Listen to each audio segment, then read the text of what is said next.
Nuke the fridge. Is that an Indiana Jones reference? Yeah, Crystal Skull. He loves that movie. It is Paramount. Yeah, that's true. That is the most craziest scene in the movie. Since we're here to talk about Crystal Skull, that's good. Yeah. Bring it, dude. Look, man, how do you guys even approach making a Stephen King film? Can you talk a little bit about the pressure? Oh, yeah, I could talk about the pressure. All day. Yeah, I mean, and what was really nerve-wracking about it was that Stephen King wasn't involved during the production, and we had some changes in our film, some that Small changes. some that might be considered big, and at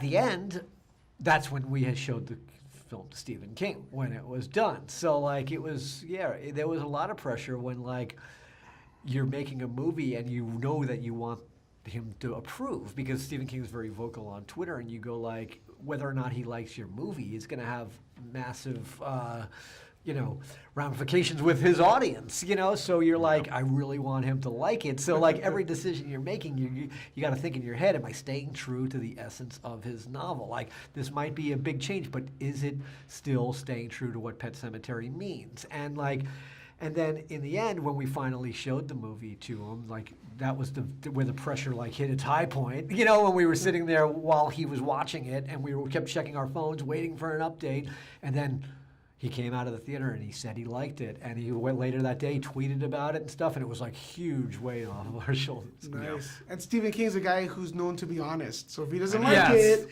even though it's his product, so or he just doesn't have to talk about it, but he did. He went on Twitter and talked about it, so it's crazy. That's amazing. The original novel came out in 1983, November 14th, I believe. Oh wow. Is that right? Yeah.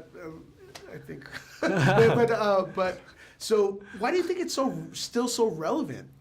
Because I think the themes that it deals with about death and the primal fear of death, and being able to communicate and talk about death, and how it's okay to grieve, and if you don't talk about death and you kind of push it off into the corner, and you try to undo it, disaster could occur. I mean, really, at the end of the day, that's what the book and our movie are about. It's about the parents have a very different way of talking about death, or not wanting to talk about it. Rachel doesn't want to talk about it. Lewis does. Lewis thinks he understands death because he's a doctor. Rachel says, you don't know it. You didn't experience it the way I did with seeing my sister die. So they each have a very different opinion about it, and they don't really talk about it enough. And because of that, because they don't sit down and talk to Ellie about it, and they lie about it, the movie becomes a chain reaction where things get worse and worse.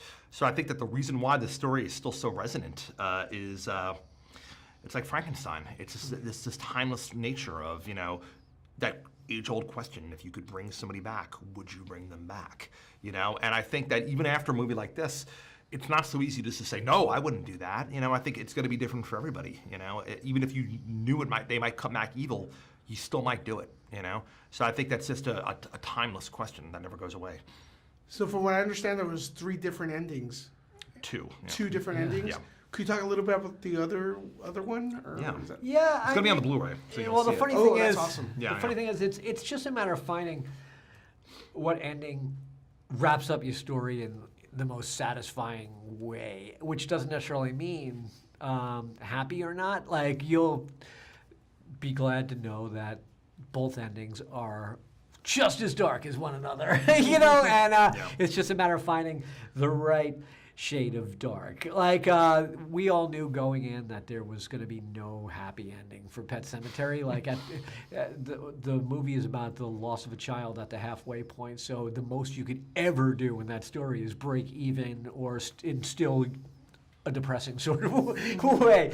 So it was just like making sure we found the right thing. That's the way that the studios are now with most horror movies. They like to shoot more than one for protection, but... Yeah, and screen them both. The cool thing was, both screened equally well, so it's a win-win. We were in a great position of saying, wow, we have 2 really great endings that we believe in, And so it's going to be exciting to have that other one be on the Blu-ray and have people go, oh, wow, okay, this is another version, which maybe is even more dark, So it's a good problem to have, Awesome. I really like the film. Everyone watching loved the film, so I'm going to make sure to watch it again. Hopefully we get more into the franchise in future films. I don't know what it would be, but let's see.